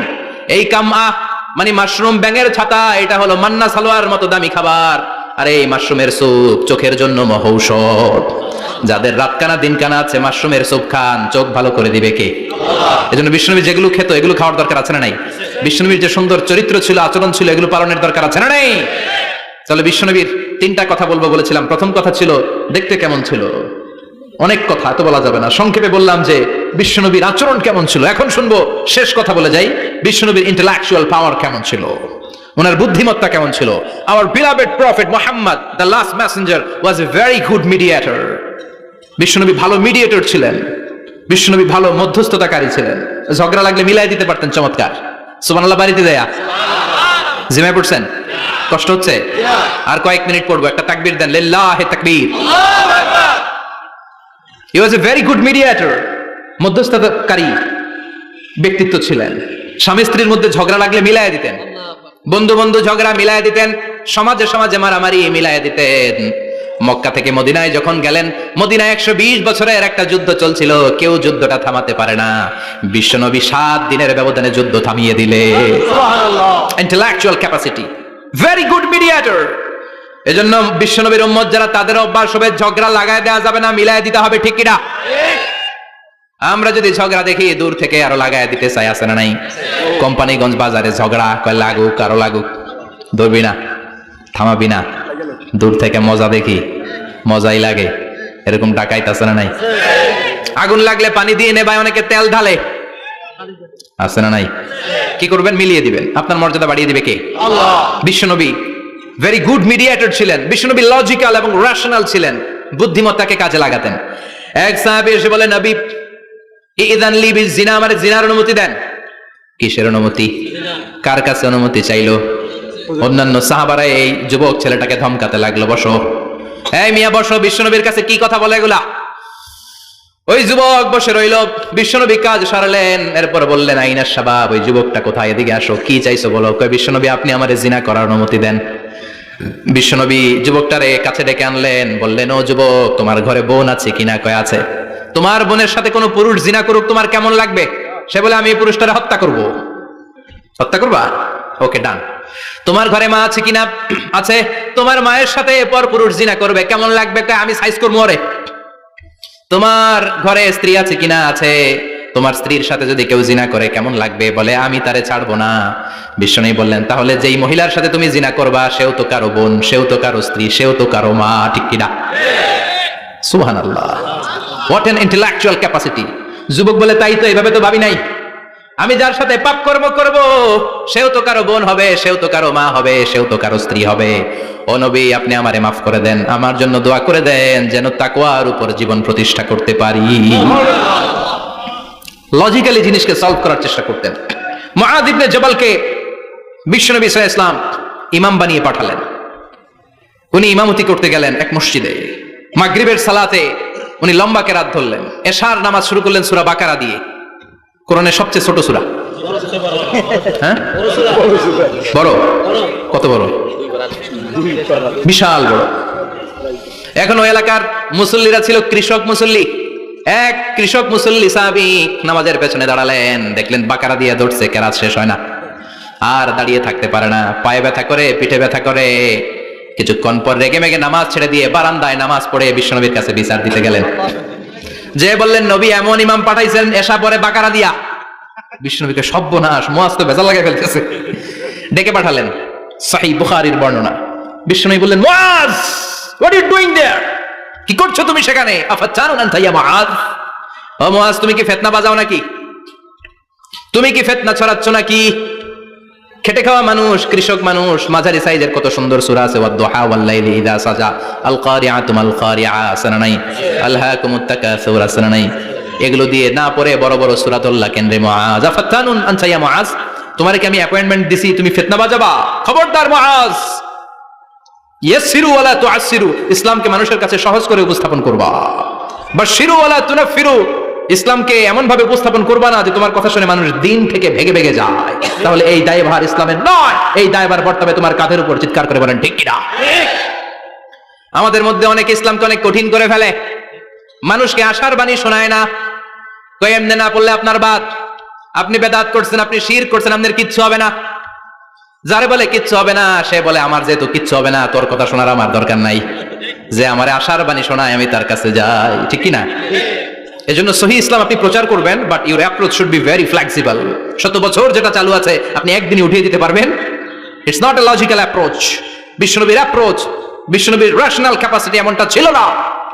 সহজভাবে বুঝাবেন, আদ-দীন ইউসরুন লা উসরা ফি, দিনটা হলো সহজ, দিনের মধ্যে কাঠিন্যতা নাই। সুবহানাল্লাহ, কি ক্যাপাসিটি! আমি যেমনি আপনাদেরকে নিয়ে বসে ওয়াজ করতেছি, বিশ্বনবী ওয়াজ করতেন, তবে সংক্ষিপ্ত ওয়াজ। আমরা আধা ঘন্টা করে যদি রাখতে চাই, হুজুর আরো আধা ঘন্টা করেন, তো আরো আধ ঘন্টা করে যদি শেষ করতে চাই, হুজুর আর 10 মিনিট করেন। হুজুর ওয়াজ অনেক টেস্ট লাগে, হুজুর নামাজ টেস্ট লাগে না। আচ্ছা না, নাই ওয়াজ ভাল লাগে, নামাজ ভাল লাগে না, কিন্তু বিশ্বনবীর ওয়াজ ছিল সংক্ষিপ্ত।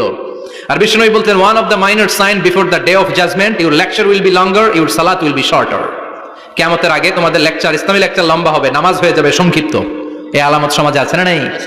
বিশ্বনবী সংক্ষিপ্ত কথা বলতেন, আর ওনার বুদ্ধিবৃত্তিক ক্যাপাসিটি কাজে লাগিয়ে তিনি বুঝাতেন। হাত দিয়ে ইঙ্গিত করতেন, আঙ্গুলের বিভিন্ন ব্যবহার সমাজে আছে না নাই? এরকম করলে এটা লাইক বলে না, এরকম করলে বলে ডিসলাইক।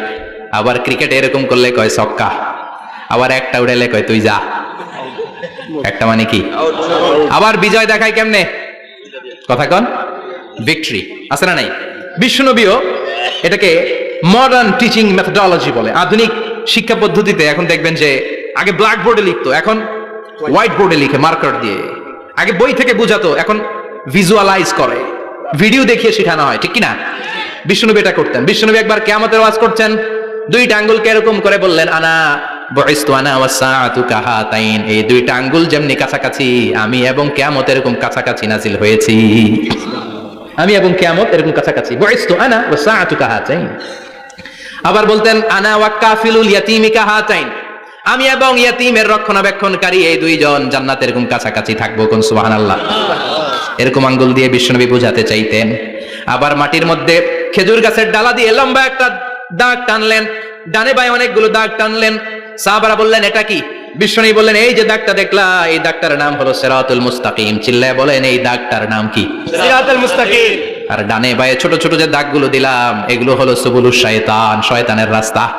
সিরাতুল মুস্তাকিমে উঠলে শয়তানের রাস্তা থেকে অনেক হাতছানি আছে না নাই? ডানে বায়ে তাকানো যাবে না।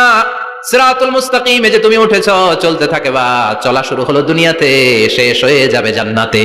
সুবহানাল্লাহ। বিশ্বনবী মাঝে মাঝে বোঝানোর জন্য প্রশ্ন করতেন, কারণ প্রশ্ন ছুড়ে দিলে মানুষের মধ্যে জানার আগ্রহ বাড়ে না কমে? কথা বলেন। আমি যদি একটা প্রশ্ন করি আর বললাম উত্তর দেন, কেউ পারতেছেন, একটু ঠেকা ঠেকা ভাব, ঠেকে যাচ্ছেন, তখন হুট করে উত্তরটা বললে এটার জীবনে ভুলবেন না, বলবেন, কারণ ওই যে ঠেকছেন, শিখছো কোথায়? ঠেকছি যেথায়। ঠিক কিনা? বিশ্বনবী প্রশ্ন করতেন।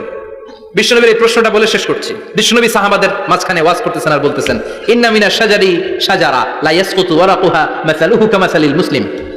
বললেন, আমাদের এই ভূখণ্ডে এমন একটা গাছ আছে, যেই গাছের পাতা ঝরে না, এই গাছের দৃষ্টান্ত মুমিনের দৃষ্টান্তের মতো। বলো তো গাছটা কি? কে জানো? কেউ কথা কয় না।